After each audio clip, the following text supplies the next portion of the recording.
DBC নিউজের নিয়মিত আয়োজন সংবাদ সম্প্রসারণে সবাইকে স্বাগত জানাচ্ছি। আমি মজুমদার জুয়েল। দিনে বাছাই করা সংবাদ এবং এর পর্যালোচনা নিয়ে সংবাদ সম্প্রসারণে আজ অতিথি হিসেবে স্টুডিওতে আছেন বাংলাভিশনের deputy head of news Mostafa Kamal এবং সাংবাদিক আকবর হোসেন। স্বাগত আপনাদের দুজনকে সংবাদ সম্প্রসারণের স্টুডিওতে। মোস্তফা কামালকে দিয়ে শুরু করি।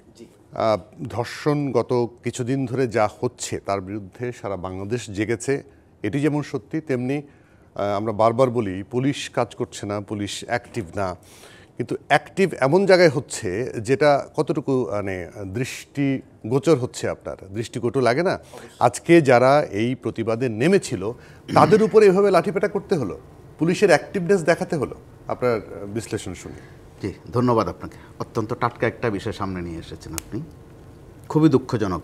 যেই সময় আমরা একটু আতঙ্কে ছিলাম, একটু উদ্বেগে ছিলাম, যেহেতু রমজান মাস, যে বাজার পরিস্থিতিটা কেমন হয়, প্রথমত উদ্বেগ ছিল এই বিষয়ে।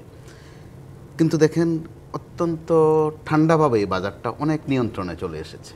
অর্থাৎ উদ্বেগের জায়গাটায় আমরা একটু স্বস্তিই পাচ্ছিলাম বলা চলে। তো আবার ধর্মীয়ভাবে বলা হয় এই মাসটাকে, ইসলাম ধর্মীয় বিধান অনুযায়ী, যে এই মাসটাতে যে শয়তান যারে বলা হয়, যে তারা কয়েদ করে রাখা হয় এবং কবরের আযাব মাফ করে দেয়া হয়। এটা আনন্দদায়ক সংবাদ। একই সময়ে বাংলাদেশে চলছে এই সময় ডেভিল হান্ট অভিযান। এটারও বাংলা তর্জমা হচ্ছে শয়তান ধরার অভিযান। তো একদিকে ঐশ্বরিকভাবে শয়তানের জন্য বাজে খবর, আবার প্রশাসনিকভাবেও বাজে খবর। তো শয়তানি বলতে আমরা দুষ্টামি কাণ্ড মিন করছি, কিন্তু দুষ্টামি কাণ্ড বেশি হয়ে গেল। যে শব্দটা আপনি উচ্চারণ করলেন, আমার জানা মতে এটার বিকল্প শব্দ থাকলে হয়তো বা আমি উচ্চারণ করতাম, কিন্তু বাধ্য হয়ে ধর্ষণে উচ্চারণ করতে হচ্ছে। খুব দুঃখজনক। এরকম একটা পবিত্র মাস, একদিকে মাসের পবিত্রতা, আরেকদিকে আমাদের একটু একটু করে স্বস্তির সময়, আরেকদিকে নির্বাচনটা কবে, আমরা ওই দিকে রোড দেখছি কখনো, ম্যাপ দেখছি কখনো, অর্থাৎ রোড ম্যাপ দেখছি। ঠিক এরকম সময়ে ধর্ষণের একটা কাণ্ডকীর্তি। আবার কীরকম সেটা, আজ মাগুরা তো কাল চট্টগ্রাম, পরশু আবার নড়াইল, মনে যেন ধুম পড়া যেটাকে বলে। তো এরকম অবস্থায় সারা দেশ জেগে উঠেছে। আপনি বলেছেন সারা দেশ কিন্তু জেগেই ছিল বা জেগেই আছে। কী জন্য জেগে আছে? যে একটা স্বস্তির বাংলাদেশ আসবে, একটা নতুন বাংলাদেশ আসবে, প্রত্যাশিত বাংলাদেশ আসবে। কিন্তু ওখানে দেখেন কী সব নিয়ে থাকতে হচ্ছে, এটা কিন্তু হিসাবের বাইরে, বেহিসাবি যেটাকে বলে। তো সেই ক্ষেত্রে একটা ভালো দিক হচ্ছে যে এই সরকারের দিক থেকে বিজ্ঞাপন কম, অর্থাৎ বৈজ্ঞাপনিক কর্মকাণ্ড কম, মার্কেটিং কম, প্রচার কম। তাদের প্রত্যেকটা জায়গাতে মোটামুটি যারা দোষী তাদেরকে গ্রেপ্তার করা হয়ে ফেলেছে বিভিন্ন জায়গায়। সব জায়গায় হয়েছে কি? প্রায় সব জায়গাতে, অথবা চিহ্নিত করা হয়েছে। আমার যদিও দ্বিমত আছে, আমি পরে কথা বলবো এটা নিয়ে অবশ্যই। তো কিন্তু সরকারের দিক থেকে ওইটার প্রচার প্রসারটা ওই রকম নয়। আবার সাবধানতা অবলম্বন করা হয়েছে। আরও কিছু কাণ্ড ঘটতে পারতো কিন্তু এই নিয়ে। আপনি নিশ্চয়ই খেয়াল করেছেন, আসামিদেরকে আদালতে তোলা হয়েছে রাতে, খুব সকালবেলা। অর্থাৎ অন্য আশঙ্কা ছিল, অর্থাৎ সাবধানতা ছিল। আর পুলিশের কথা যেটা বলছেন, পুলিশের এখন কাজ দেখানোর মতো কাজও নাই। কারণ এই পুলিশ কিন্তু ওই পুলিশে, নতুন কোনো পুলিশ কিন্তু পয়দাও করা হয়নি অথবা নিয়োগও দেয়া হয়নি। তো এই পুলিশের মধ্যেও দুটি ধারা কিন্তু আমরা স্পষ্ট দেখছি। পুলিশের একটি অংশের মধ্যে তাদের একটু গৌরব ফেরানোর একটা চেষ্টা আছে। পুলিশকে বলা হয়, আমাদের বিভিন্ন প্রফেশনের সাথে কিছু বিশেষণ আমরা যোগ করি, আমরা সাংবাদিকরা যোগ করি, অথবা আমাদেরকে একটু আদর করা হয়, এটা বলে যে জাতির বিবেক। তার মানে বাদ বাকি অন্যদের বিবেক নাই, বিষয়টাও এরকম নয়। পুলিশকে আদর করে বলা হয় জনগণের বন্ধু। এই বন্ধু যে কোন বন্ধু, সেটা গত 15 বছর 7 মাস মানুষ আচ্ছা মতো দেখেছে যে এই বন্ধুরা কতটা বন্ধু।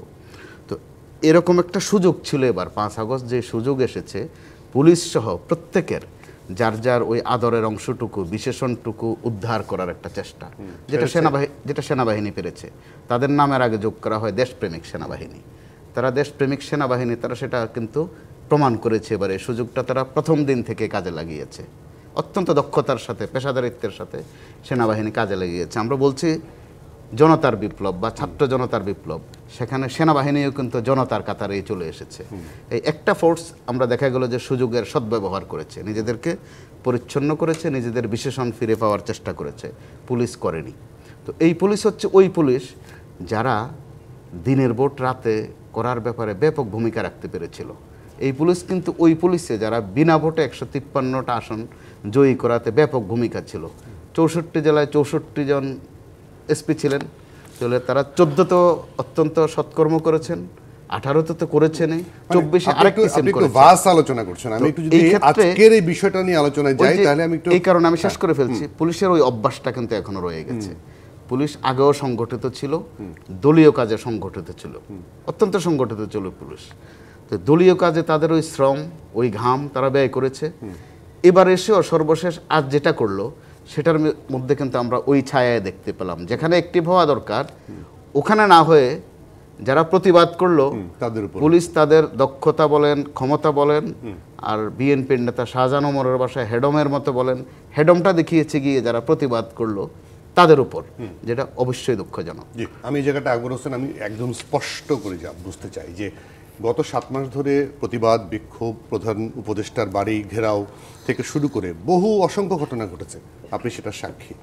বলা হয় শাহবাগে 200-র বেশি প্রতিবাদ বিক্ষোভ হয়েছে। ওই বিক্ষোভের সাথে আজকের বিক্ষোভ এটিকে কি মেলানো সম্ভব? তারা কিন্তু কোনো ভাঙচুর করেনি, শান্তিপূর্ণভাবে পদযাত্রা করে প্রধান উপদেষ্টার কাছে একটা স্মারকলিপি দিতে চেয়েছিল। সেখানটায় এরকম বাধা, এরকম লাঠিপেটা করাটা কতটুকু উচিত হলো? আমি আগের যে বিক্ষোভগুলো আর আজকে যেটা দুটোর সঙ্গে আমি মেলাবো না, কারণ আগের বিক্ষোভগুলোর সংখ্যাও ছিল বেশি এবং সেগুলোর স্থায়িত্বও ছিল বেশি। আজকেরটা সংখ্যাও কম, স্থায়িত্বও কম, দুটোই। আর দ্বিতীয় কথা হচ্ছে এই ঘটনাটা বিকেলের দিকে ঘটেছে, বিকেল 5:30 বা 5টার দিকে, মানে আরেকটু আগে 3টার দিকে, 3টার দিকে, এবং রাস্তাটা ক্লিয়ার হতে আরও ঘন্টা দুয়েক সময় লেগেছে। সুতরাং আমি যেটা বুঝতে চাই যে আসলে সেখানে শক্তি প্রয়োগ করার মতো কোনো মানে বিষয় ছিল কিনা, প্রথম কথা। যদি শক্তি প্রয়োগ করার মতো কোনো বিষয় না থাকে তাহলে সেখানে শক্তি প্রয়োগ করা হলো কেন, এই জিনিসগুলো আসলে ক্লিয়ার হওয়া দরকার। এবং আমার ধারণা যে গভর্নমেন্ট হয়তো বিষয়টা ইনভেস্টিগেট করে দেখবে যে কেন এই পরিস্থিতি তৈরি হলো। এবং আমি দেখছি যে বিষয়টা নিয়ে সোশ্যাল মিডিয়াতে বেশ সমালোচনা হচ্ছে, কারণ আমরা তো আজকাল যেটা দেখি যে মানুষ তার যে মনের ভাব যেটা প্রকাশ করে মূলত সোশ্যাল মিডিয়ার মাধ্যমেই করে, এবং এর মাধ্যমে আমরা জিনিসটা বুঝতে পারি, কারণ সবাই তো রাস্তায় নেমে আসলে আর দেশে অচল হয়ে যাবে। সো মানুষ তার মতামতটা জানাচ্ছে। এবং আমরা যেটা দেখেছি, এটা আপনারাও দেখেছেন যে 5ই আগস্টের পরে এই সরকার গঠিত হওয়ার পরে যতগুলো সভা সমাবেশ হয়েছে, এই সভা সমাবেশগুলোকে মোকাবেলা করার ব্যাপারে সরকার অত্যন্ত ধৈর্যের পরিচয় দিয়েছে। আমি বলবো যে কোনো কোনো ক্ষেত্রে সর্বোচ্চ ধৈর্যের পরিচয় দিয়েছে। কখনো কখনো শক্তি প্রয়োগ করা হয়েছে, মাইল্ড ফোর্স ইউজ করা হয়েছে, যেমন গরম পানি দিয়ে ছত্রভঙ্গ করে, এই ধরনের। এখন আজকে যেটা হচ্ছে, দেখুন ধর্ষণ নিয়ে একটা উদ্বেগ বাংলাদেশে বিভিন্ন জায়গায় আছে। এখন এর মধ্যে যেটা হচ্ছে যে আমরা দেখি যে কিছু একটা ওয়েভ থাকে না, যখন আপনি দেখবেন সপ্তাহ দুয়েক আগে হচ্ছে ছিনতাইকারী, এরপরে ধরেন 3-4টা ভিডিও আমরা দেখলাম, এখন কিন্তু আর ছিনতাইকারীর ভিডিও আমরা দেখতে পাচ্ছি না সেরকম ভাবে। তার মানে কি ছিনতাই বন্ধ হয়ে গেছে? বন্ধ তো হয়ে যায়নি, চিন্তাই কিন্তু হচ্ছে, কিন্তু আমরা তখন বেশি দেখেছি। এখন এই ঘটনাগুলো সামনে আসছে, নারী নিপীড়ন, ধর্ষণের ঘটনা। এবং আমি মনে করি পার্সোনালি যে নারী নিপীড়ন বা নারীদের প্রতি যদি সম্ভাব্য কোনো নিপীড়নের কোনো ইঙ্গিত থাকে, এগুলোকে উইথ জিরো টলারেন্স মোকাবেলা করা উচিত। মানে এটার ব্যাপারে কোনো ছাড় দেওয়া উচিত না। মানে এটার ব্যাপারে যদি আপনি কোনো নমনীয়তা দেখান তাহলে সেটা হবে হচ্ছে, আমি বলবো যে অনেকেই না, এটাকে আসলে তখন ইন্টারপ্রেট করা হবে যে আসলে সরকার নারী বান্ধব কতটা, বা আমাদের এই সমাজ নারী বান্ধব কতটা। কারণ আমরা তো সেটা হতে দিতে পারি না, কারণ আমরা আসলে চাই যে একটা লিবারেল সোসাইটি যেখানে আমাদের নারীদের একটা ইকুয়াল রাইটস থাকবে। এবং ধর্ষণ হচ্ছে নারীদের প্রতি সহিংসতার হাইয়েস্ট ফর্ম, মানে এর উপরে আর কোনো সহিংসতা নাই। সুতরাং এনারা যে আজকে আন্দোলন, মানে যেটা প্রধান উপদেষ্টার কাছে স্মারকলিপি দিতে চেয়েছিলেন সম্ভবত, এবং আমরা অতীতে দেখেছি যে যারাই স্মারকলিপি দিতে গিয়েছিলেন প্রধান উপদেষ্টার কার্যালয় থেকে এসে সেগুলোকে গ্রহণ করা হয়েছে, বা তারা পৌঁছে দিতে চেয়েছেন, বা কয়েকজনকে নিয়ে গিয়ে পৌঁছে দিয়েছেন। সুতরাং আমরা দেখব যে এখানে আসলে যে কজের জন্য এটা করা হয়েছে, এটা কিন্তু অ্যাবসলিউটলি একটা ফিমেল রাইটস এবং ফিমেলদের নিরাপত্তার ইস্যুকে কেন্দ্র করে করা হয়েছে। সুতরাং এখানে কোনো আননেসেসারি শক্তি প্রয়োগ করা হয়েছে কিনা আমি ঘটনাটা পুরোটা বলতে পারবো না, বাট যতটুকু আমি দেখছি আমি মনে করি যে ব্যাপারটা থরলি ইনভেস্টিগেট করা উচিত, কেন এবং কোন পরিস্থিতিতে সেটা হয়েছে। এবং যদি সেখানে শক্তি প্রয়োগ করার ক্ষেত্রে কোনো অন্যায় হয়ে থাকে, আমি মনে করি সরকার হয়তো সেটারও ব্যবস্থা নেবে। আমরা চাই তাই। আমি একদম স্পেসিফিকলি মোস্তফা কামাল যে আপনি বললেন না, যেখানে যে ঘটনা ঘটছে, গ্রেপ্তার করা হচ্ছে, তৌহিদি জনতা বলে একটা জনতা জেগে গেছে 5ই আগস্টের পরে, খেয়াল করেছেন নিশ্চয়ই। এবং বেশ কিছু ঘটনার সঙ্গে ঠিক ওই একই ছবিগুলো জড়িত। সর্বশেষ নারী উত্তক্তকারী একজন ঢাকা বিশ্ববিদ্যালয়ের 4র্থ শ্রেণী কর্মচারী, তাকে ছাড়িয়ে নেওয়ার জন্য ওই তৌহিদি জনতারও অ্যাক্টিভ ছিল। কেউ কি গ্রেপ্তার হয়েছে? একজনও কি হয়েছে? এটা অত্যন্ত রহস্যজনক এখন পর্যন্ত, খুবই রহস্যজনক। আকবর ভাই যেটা বলেছেন যে ছিনতাই বন্ধ হয়েছে, ঠিক তা মনে করা যায় না। ছিনতাইকারী যারা, তারা কিন্তু ঠিকঠাকভাবে আছে, অন্য কোনো কাজ নিয়ে আছে, অর্থাৎ এটা ঢেউয়ের মধ্যে, নানান ঢেউয়ের তালে তারা কিন্তু সম্পৃক্ত হচ্ছে। সেটা আমরা কিছু ফুটেজ দেখলেও কিন্তু বুঝতে পারি। কিছুদিন দেখা গেল আমরা আয়নাগর নিয়ে কথা বললাম, ঠিক ওই মুহূর্তে আবার বায়না নিয়ে নেমে গেলেন কয়েকজন। তাদের নিয়মিত কাজ হচ্ছে হেয়ার রোডে গিয়ে একটা উৎপাত তৈরি করা। 100-150 মানুষ হলেও চলে। আজ শিক্ষকরা, কাল দেখা গেল রেলওয়ের কর্মচারীরা, পরশু দেখা গেল তিতাসের মিটার রিডার, এক পর্যায়ে দেখা গেল যে ব্যাটারি চালিত রিক্সাওয়ালারাও। মোটামুটি একটা অবাধ স্বাধীনতা ওখানে তৈরি করা, এবং চেহারাগুলো কিন্তু কাছাকাছি, অথবা তারা আর তারাই। ওই অবস্থাটা একটা পর্যায়ে কিন্তু ডিএমপি অর্থাৎ মেট্রোপলিটন পুলিশ বাধ্য হয়েছে একটা সিদ্ধান্ত নিতে যে ওখানে জড়ো হওয়া নিষেধ। কিন্তু এরপরও কিন্তু তারা জড়ো হওয়া শুরু করলো। খেয়াল করেন আপনি, ধাপে ধাপে শুরু হয়ে গেল সচিবালয়ে যাওয়া, আনসারদেরকে দিয়ে শুরু হলো। এক পর্যায়ে শুরু হলো চাকরিচ্যুত পুলিশ, এক পর্যায়ে এলো ইবতেদায়ী মাদ্রাসা। অর্থাৎ আপনার উইন্ডোর কোনো অভাব নেই, একটার পর একটা, এবং প্রত্যেকটা কিন্তু সংগঠিত, সংখ্যায় কম হোক আর বেশি হোক, প্রত্যেকটা অত্যন্ত সংগঠিত। এরপরে দিন কয়েক চললো, আজ বুয়েটে, কাল ঢাকা মেডিকেলে, পরশু চলে গেল পূর্বাঞ্চলে মোল্লা কলেজে, তারপর দিন চলে আসলো তিতুমির কলেজে। এভাবে কিন্তু একটার পর একটা, মাঝে দিয়ে আবার 7 কলেজ। অর্থাৎ এগুলোর মধ্যে একটা যোগসূত্র আছে বলে কমন সেন্সেই মনে হয়। তো এরপরও সরকারের দিক থেকে, বিশেষ করে এই সরকার স্বভাবে আসলে কোমল, কুসুম, সুশীল সরকার, কিন্তু বিপ্লবের পর অথবা অভ্যুত্থানের পর সাধারণত এই স্বভাবের সরকার হয় না, একটু শক্ত স্বভাবের সরকার হওয়া উচিত। সামর্থ্যবান। আমি আকবর হোসেনের কাছ থেকে একটু ছোট করে জানতে চাই যে এই যে মানে তৌহিদি জনতা বলে যে মবগুলো তৈরি করা হচ্ছে, সে মবগুলো ঠেকানোর জন্য তো এই যে যারা কিছু ফেস, আজকে একটি ইংরেজি পত্রিকার অনলাইন ভার্সনে একটা স্টোরি হয়েছে, গতকাল হয়েছে স্টোরিটা, সেখানে একদম স্পেসিফিকলি দেখিয়ে দেওয়া হয়েছে। এএফপির একজন ফ্যাক্ট চেকিং এডিটর, তিনি ধরিয়ে দেখিয়েছেন যে এই চেহারাগুলো সব এক, গত 5 মাস ধরে যারা এই কাজগুলো করছে, সেগুলোকে ধরতে কি খুব কষ্ট? আমার মনে হয় না এগুলোকে ধরতে খুব কষ্ট। এখন এখানে একটা জিনিসটাকে হয়তো একটু যদি কনটেক্সটে ফেলি, যে ধরুন 5ই আগস্টে আমাদের যে পরিবর্তনটা হয়েছে, এই পরিবর্তনটা ছিল একটা অত্যন্ত রক্তাক্ত পরিবর্তন। প্রায় 1,500-এর মতো মানুষ এখানে মারা গেছে, আহত হয়েছে শত। এখন এই সরকার ক্ষমতাসীন হওয়ার পরে তারা হয়তো ভেবেছে যে যেহেতু একটা বড় ধরনের পরিবর্তনের ভেতর দিয়ে আমরা এসেছি, আমরা একটু সহনশীলতার পরিচয় এখানে আমরা দিব। এবং প্রফেসর ইউনূস প্রধান উপদেষ্টা, তিনি কিন্তু শুরুতেই বলেছেন যে আমরা আগের অবস্থানে ফিরে যেতে চাই না, যেখানে পুলিশ মাত্রাতিরিক্ত শক্তি প্রয়োগ করবে, মানুষজনকে তুলে নেবে, হ্যাঁ, অন্যায়ভাবে মত প্রকাশের জন্য মামলা দেওয়া হবে। কিন্তু ব্যাপার হচ্ছে যে সরকার যত সহনশীলতার পরিচয় দিয়েছে, তত কিছু গোষ্ঠী, তথাকথিত তৌহিদি জনতা, তথাকথিত বিভিন্ন অধিকার কর্মী, তারা এটা সুযোগ নেওয়ার চেষ্টা করেছে। এবং আপনি দেখেন যে এটাকে আমি বলবো যে একটা ইন্টেনশন, এই যে সোকল তৌহিদি জনতা যে কাজটা করছে, আমি মনে করি তারা যদি 5ই আগস্টের বিপ্লবের গণ অভ্যুত্থান বা বিপ্লব, আমরা যেটাই বলি না কেন, এটা চেতনাকে তারা ধারণ করত, তাহলে এটা তারা করতে পারতো না। এবং তারা এই কাজটা করেছে যারা বাংলাদেশকে বাইরে দেখাতে চায় যে এদেশে নারীরা নিরাপদ না, এদেশে নারীদের বাইরে বেরোতে অসুবিধা হয়, এদেশে নারীরা বাইরে বেরোলে নানা ধরনের কমেন্টের শিকার হচ্ছে, যারা দেখাতে চায় যে এদেশে একটা মৌলবাদের উত্থান হচ্ছে, ঠিক ওই কাজগুলো এই তথাকথিত তৌহিদি জনতা করছে। এবং এই তথাকথিত তৌহিদি জনতার সঙ্গে ইসলামের কোনো সম্পর্ক আছে বলে আমি তো মনে করিই না, কেউই মনে করে না। এবং বারবার করছি, সেই জন্য তাদেরকে ধরে দৃষ্টান্ত স্থাপন করা উচিত কিনা আমি আলোচনা আরেকটু করবো, কারণ 4টা বিরতি নিয়ে এসে আমি আলোচনাটা একটু কন্টিনিউ করবো। কারণ হচ্ছে এই তথাকথিত তৌহিদি জনতাকে যদি ঠেকানো না যায়, সারা বিশ্বে বিভিন্ন জায়গায়, বিশেষ করে ভারতে যে পরিমাণ প্রোপাগান্ডা চলছে, এটি কিন্তু স্টাবলিশড হয়ে যায় কিনা সেই আলোচনায় আসবো। দর্শক, সংবাদ সম্প্রসারণে একটা বিরতি নিচ্ছি, সঙ্গে থাকবেন। বিরতি পরে আবারও স্বাগত সংবাদ সম্প্রসারণে। আমাদের সঙ্গে স্টুডিওতে আছেন বাংলা ভিশনের deputy head of news Mostafa Kamal এবং সাংবাদিক আকবর হোসেন। দুজনকে আবারও স্বাগত সংবাদ সম্প্রসারণে। যেটি আকবর হোসেন, আপনাকে থামাতে বাধ্য হলাম আমি বিরতিতে যাওয়ার আগে, যে তৌহিদি জনতা, এই তৌহিদি জনতার কর্মকাণ্ডে কিন্তু আমরা ব্যাপক বিপাকে পড়ছি বিশ্বজুড়ে। বাইরের যে দৃশ্যগুলো দেখাচ্ছে বা বাইরের মিডিয়াগুলো বিভিন্নভাবে, সেটা তো ঠেকানো উচিত খুব জোরে সোরে।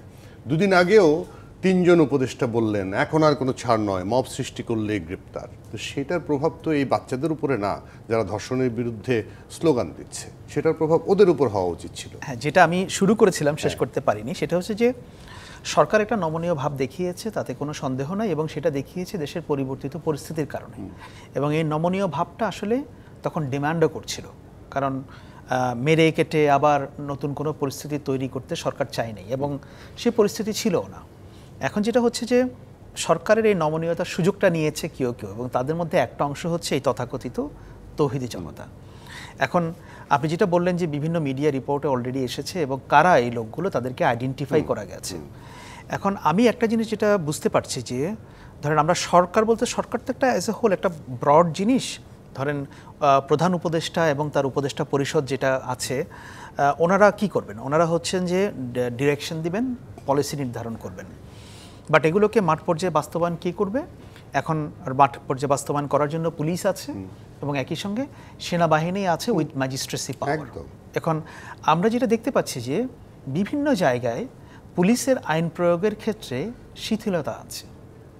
এখন আপনি যদি হোম মিনিস্ট্রি চালান, আপনি যদি সরকার পরিচালনা করেন, আপনি উইশ করছেন, আপনি চাচ্ছেন যে এটা হোক, কিন্তু মাঠ পর্যায়ে যদি সেটাকে আইনটাকে সেভাবে প্রয়োগ না করা হয়, মাঠ পর্যায়ে কিন্তু আইনটা প্রফেসর ইউনূস গিয়ে প্রয়োগ করতে পারবেন না।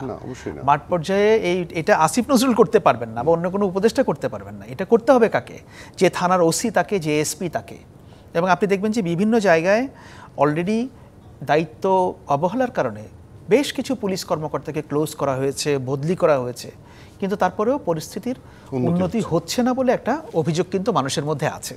সুতরাং আমার কাছে মনে হয় যে সরকারকে যদি আমরা দুইটা পার্টে বিভক্ত করি, তাহলে আমাদের বুঝতে সুবিধা হবে যে কেন ভাই প্রথমে শুরু করেছিলেন যে এই পুলিশ কোন পুলিশ, এখনও কারা আছে। এবং আমরা দেখেন, একটা উদাহরণ দিলে আপনাকে বুঝতে পারবেন যে সালমান এফ রহমান এবং আনিসুল হককে হত্যা মামলা থেকে অব্যাহতি দেওয়ার জন্য একটা ফাইনাল রিপোর্ট একজন এসআই তিনি অলরেডি দিয়ে ফেলেছেন। এই অবস্থার মধ্যে, যেখানে গণ অভ্যুত্থানের চেতনা বিদ্যমান, মানুষজন তখনও মাঠে, নানা আলোচনা হচ্ছে, সেই অবস্থার মধ্যে কোনো কোনো পুলিশ এই কাজ করছে, যে সে এই সাহসটুকু করেছে। তার মানে হচ্ছে যেখানে আপনি রিমোটলি কোনো ঘটনা ঘটছে আপনার রেডারের বাইরে, যেখানে মিডিয়া নাই, এবং আমি মনে করি media is doing a very right thing, এবং মিডিয়া বিভিন্ন জায়গা থেকে যে ঘটনাগুলো তুলে আনছে, এবং আমি এটাও মনে করি যে মিডিয়া হচ্ছে অলওয়েজ সরকারের সহযোগী।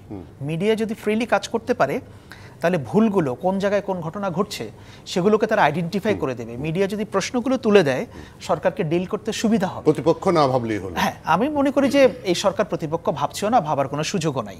এবং আমি যেহেতু একসময় সাংবাদিকতা করতাম, আমি আসলে জিনিসটাকে দুই এন্ড থেকেই দেখি যে আসলে মিডিয়া অলওয়েজ একটা ডেমোক্রেসি এস্টাবলিশ করার জন্য বা একটা সোসাইটিতে স্থিতিশীলতা করার জন্য media is very important. Media তার রোল প্লে করছে, এবং আমি মনে করি যে মিডিয়া তার এই রোলটা প্লে করে যাওয়া উচিত। কিন্তু বিষয় হচ্ছে যে যেটা বলছিলাম, যে যারা আইন প্রয়োগ করবে এবং তাদেরকে আইনের কাছে সোপর্দ করবে, তারা যদি প্রপারলি ফাংশনাল না হয়, তাহলে কেন এটা হলো? আমি আপনাকে ছোট্ট একটা উদাহরণ দিয়ে বলি। গুলশানে একটা ঘটনা ঘটেছিল, একজন আওয়ামী লীগ নেতার তার ছেলের এক্স ওয়াইফের বাসায় কিছু লোকজন ঢুকে পড়েছিল। এখন সেই লোকগুলো বাসায় থাকা অবস্থায়, কিন্তু তখন আর্মি এবং পুলিশ সেখানে গিয়েছিল। এমন না যে আর্মি পুলিশ সেখানে যায় নাই, তারা পালিয়ে গেছে। তারা ভেতরে থাকা অবস্থা আর্মি পুলিশ সেখানে গিয়েছিল, এবং এরপরে তাদের সামনে দিয়ে সেই লোকগুলো বের হয়ে গেছে। এখন আমার প্রশ্ন হচ্ছে, বা অনেকের প্রশ্ন হচ্ছে, যে কেন আপনারা এটা করলেন, যেতে দিলেন কেন? পরের দিন কিন্তু আবার ঠিকই তাদেরকে ধরা হয়েছে, তিনজনকে। তাহলে পরের দিন কেন ধরা হলো, আগের দিন কেন ধরা হলো না? এখন সেখানে গিয়ে কি উপদেষ্টা পরিষদ সেখানে দাঁড়িয়ে থাকতে পারবে? উপদেষ্টা পরিষদ কি তাদেরকে অ্যারেস্ট করতে পারবে? উপদেষ্টা পরিষদ তো তারা নির্দেশ দিয়েছে। আইন শৃঙ্খলা বাহিনী কেন কোথাও কোথাও, আমি বলবো না যে সবাই একই কাজ করছে, এবং আমি দেখেছি যে এই 5ই আগস্টের পরে বিভিন্ন জায়গায় পুলিশ ফোর্সের, সেনাবাহিনীতে, গোয়েন্দা সংস্থায় বিভিন্ন জায়গায় খুব ব্রিলিয়ান্ট অফিসাররা আসছে, একদম ক্লিন অফিসাররা আসছে, যারা দেশ নিয়ে ভাবে, যারা দেশ নিয়ে চিন্তা করে, এবং তারা মনে করে যে হিউম্যান রাইটসকে আপহোল্ড করে কীভাবে ল অ্যান্ড অর্ডার মেনটেন করা যায়, এগুলো নিয়ে চিন্তাভাবনা আছে। But at the same time যারা এই শিথিলতাগুলো প্রয়োগ দেখাচ্ছে, এবং এগুলোকে দেখিয়ে তারা গভর্নমেন্টকে মনে করছে যে একটু অস্থিতিশীল হলে ভালো হয়, কারণ পুলিশ যখন ধরবে না, লোকে কিন্তু ন্যাচারালি হ্যাঁ আরেকটা ঘটনা অপরাধ ঘটবে করার সুযোগ এবং লোকে ন্যাচারালি তখন প্রফেসর ইউনুসকে দোষ দেবে যে সরকার পারছে না। সেই জায়গাটা মোস্তফা কামাল যে কেন পারছি না, ওই যে বললেন না আকবর হোসেন, ম্যাজিস্ট্রেসি পাওয়ার তো সেনাবাহিনীরও আছে, তারাও শিথিলতা দেখাচ্ছে কেন এখনো পর্যন্ত? কারণ একটা সময় 7 মাস 6.5 মাস কিন্তু কম সময় না, বিপ্লবের পরে শিথিলতা দেখিয়েছেন, কিন্তু বাঙালিকে একদম শিথিল করে অপরাধীদের, বিশেষ করে বাঙালি বাদ দিলাম, অপরাধী যারা, অপরাধীদের কিন্তু এত ঠেকানো সম্ভব না। মানে ওই যে চোরে না শুনে ধর্মের বাণী, এরকম একটা কথা। তো যাদের এই অভ্যাস, না শোনার অভ্যাস যাদের, তারা শুনবে না, ওইটাই স্বাভাবিক। তো এখানে দু একটা উপাদান দেখেন আপনি, অত্যন্ত স্পর্শকাতর বিষয়। যখন ধর্ষণ নিয়ে নানান কথা হচ্ছে, প্রতিবাদ হচ্ছে, ঠিক ওই মুহূর্তে আমাদের পর্যটন নগরী কক্সবাজারে একজন মার্কিন নারীকে ধর্ষণের চেষ্টা করা হয়েছে। এটা যেন তেন বিষয় নয় অবশ্যই। আবার যখন এসব নিয়ে আলোচনা হচ্ছে তখন গুজবের হাটবাজারটা অত্যন্ত চাঙ্গা। আবার খেয়াল করবার মতো বিষয়, আপনি টেম্পোওয়ালাদের মিছিল বলেন, অটোরিকশাওয়ালাদের বলেন, খুব খেয়াল করবার মতো, আমি খেয়াল করেছি প্রতিদিনে মানুষ 200-250 বা 300, ইংরেজি ব্যানারটা খুব বড় থাকে প্রত্যেকের। মিটার রিডারদের এখানে ইংরেজির কিন্তু কোনো ফাংশন নাই, রেলওয়ে শ্রমিকদের কিন্তু ইংরেজির ফাংশন নাই। তো ব্যানারটা ইংরেজিতে কেন? অত্যন্ত পরিষ্কার করে একটা উদ্দেশ্য যে বা একটা মতলব যে পরিষ্কার, সেটা বুঝতে বোধহয় খুব বড় বুদ্ধিজীবী হওয়া লাগে না, কমন সেন্সে সেটা বোঝা সম্ভব। আর এরকম অবস্থায় আপনি যেটা বলছিলেন চোরে না শুনে ধর্মের কাহিনী, আজকে যে সংবাদটা যে সাবেক প্রধানমন্ত্রী শেখ হাসিনা এবং তার বোনের বা ওই পরিবারের সদস্যদের বিভিন্ন প্লট বা ফ্ল্যাট জব্দ করা হয়েছে, কখন হয়েছে? এগুলো অন্য নামে যখন স্থানান্তর করার চেষ্টা হচ্ছিল বা নামান্তরের চেষ্টা হচ্ছিল, আপনি দুঃসাহস খেয়াল করেন, ঠিক ওই সময়ে কিন্তু ধরা পড়েছে। সম্পদ ধরা পড়েনি, ধরা পড়েছে হস্তান্তর প্রক্রিয়ার সময়। তার মানে হচ্ছে আমরা যে ডেভিল হান্ট বলি, প্রত্যেকটা সেক্টরে এখনো প্রচুর ডেভিল বসবাস করছে এবং তারা অত্যন্ত ক্রিয়াশীল এবং তারা সংগঠিত, সেটাও পরিষ্কার।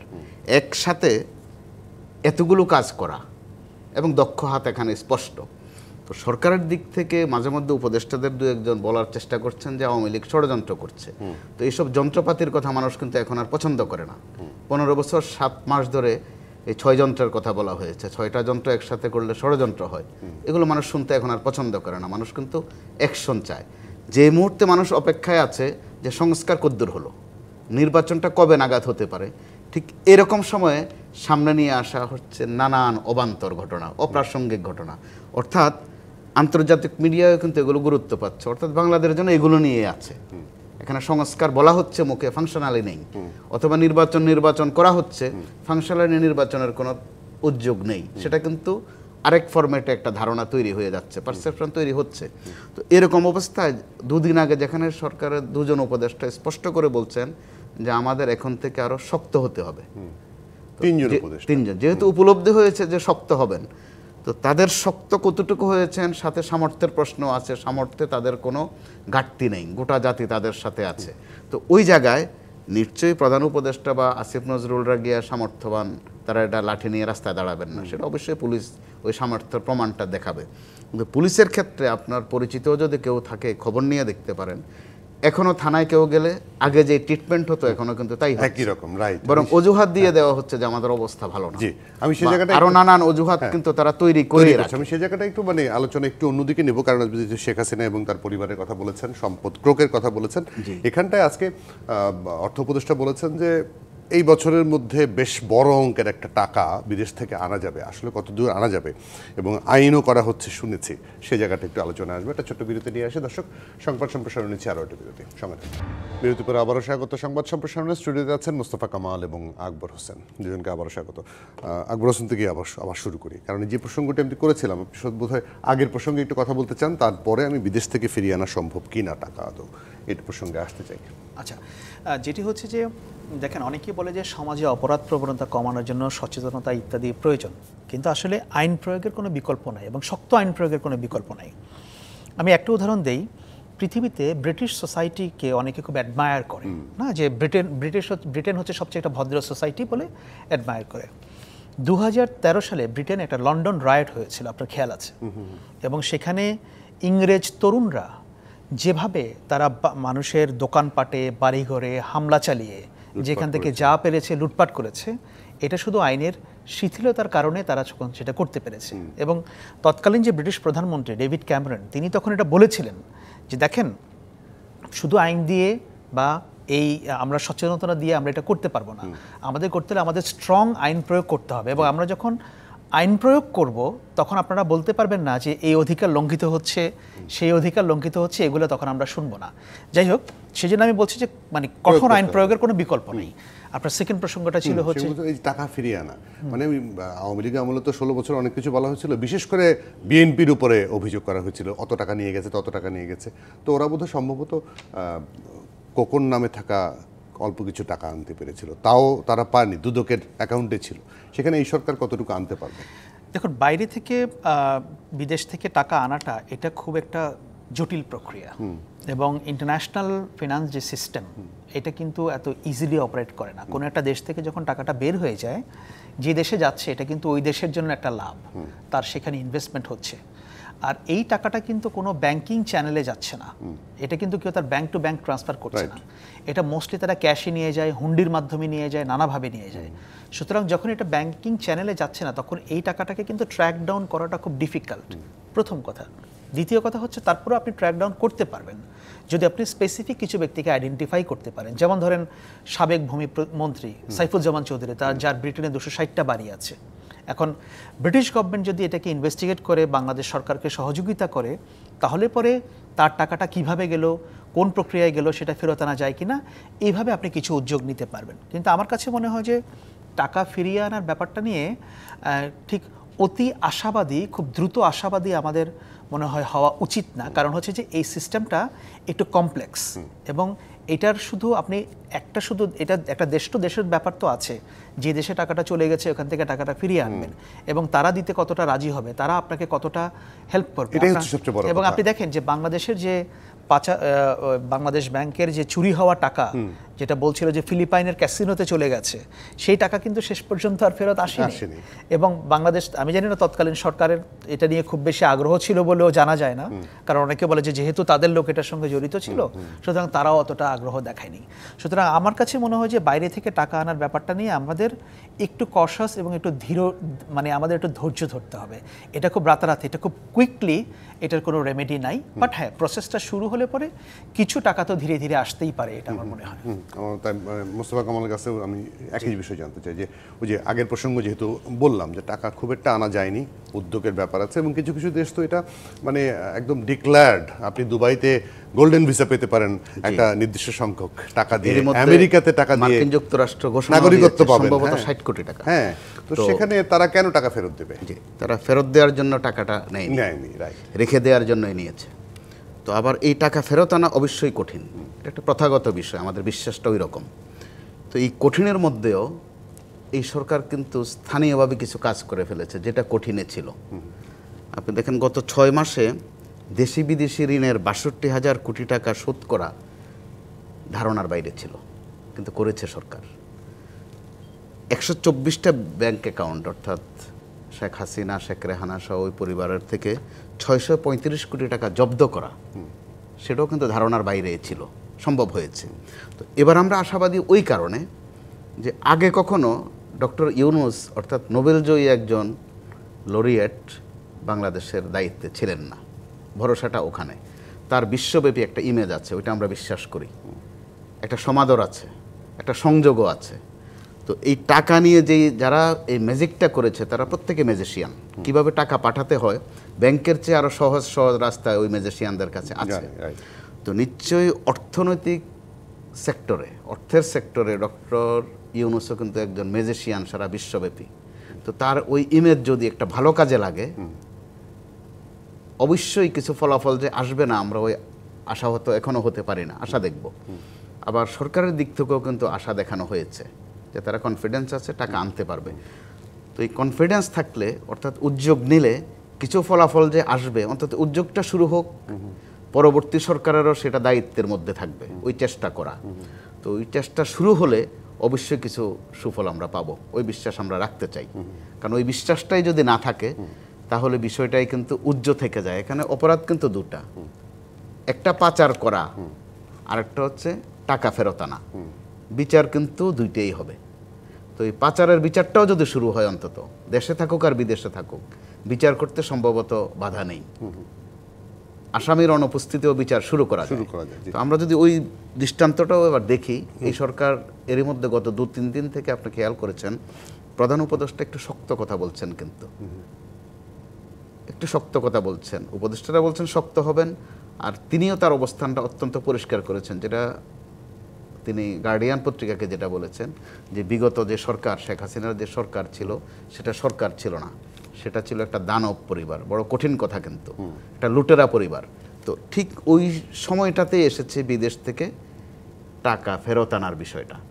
আমাদের প্রধান উপদেষ্টার প্রেস সেক্রেটারিও আজ যেটা বলেছেন যে তিনিও আশাবাদের কথা বলেছেন, বাইরের লবিস্ট নিয়োগ করা। তো আগের অভিজ্ঞতার সাথে এবারের অভিজ্ঞতা যদি একটু হেরফের হয়, আশা করতে পারি একটু হেরফের হবে। আর বাংলাদেশে প্রথম এটা এসেছিল জেনারেল এরশাদের পতনের পর, তো তখন সুফল ওই রকম পাওয়া যায়। তো আমরা ওই ধারণার উপর এখনো না থেকে বর্তমান আমরা আশাবাদী তার উপর যদি কিন্তু রাখতে চাই, আমরা যেটা কালকে প্রেস উইং থেকে বলা হয়েছিল যে নতুন আইন হচ্ছে এই টাকা ফেরত আনার জন্য। আমাদের আইনে অন্য দেশ কথা কি শুনবে নাকি? ছোট্ট করে শুনি যে আমরা আশাবাদী, অবশ্যই আশাবাদী, কিন্তু আমাদের আইন অন্য দেশ শুনবে কেন? না, এটা আমাদের দেশের মধ্যেও ধরুন আপনি যে টাকাটা ফেরত আনার জন্য যে প্রসেসগুলো ইনিশিয়েট করবেন, সেগুলোর জন্য আমাদের কিছু আইনগত সংস্কারের প্রয়োজন আছে বা নতুন আইন কিছু প্রয়োজন আছে আর কি। কারণ এখান থেকে যে টাকাগুলো বেরিয়ে গেছে বা কোন কোন সোর্স থেকে কিভাবে টাকাটা, এটা হচ্ছে আমাদের এন্ডের কাজ। এবং আমরা যদি আমাদের এন্ডে এই আইনগুলো করতে পারি, কারণ আপনি যখন একটা বাইলেটারাল জায়গায় কথা বলতে যাবেন তখন তারা জিজ্ঞেস করবে তোমাদের কি আইন আছে। কারণ আপনার খেয়াল থাকবে যখন পদ্মা সেতু দুর্নীতি নিয়ে অভিযোগ উঠেছিল, তখন বলা হচ্ছিল কি দুর্নীতির ষড়যন্ত্র। তখন বিশ্ব ব্যাংকের টিম এসে ঢাকায় তৎকালীন দুর্নীতি দমন কমিশনের প্রধানকে জিজ্ঞেস করেছিল। একটু আশার মধ্যে থাকি, আমার সময় একদম শেষ। আকবর হোসেন, মোস্তফা কামাল, দুজনকে অনেক ধন্যবাদ, কৃতজ্ঞতা আজকে আমাদেরকে সময় দেওয়ার জন্য। দর্শক, এই ছিল আজকের সংবাদ সম্প্রসারণে। বিবিসি সংবাদ।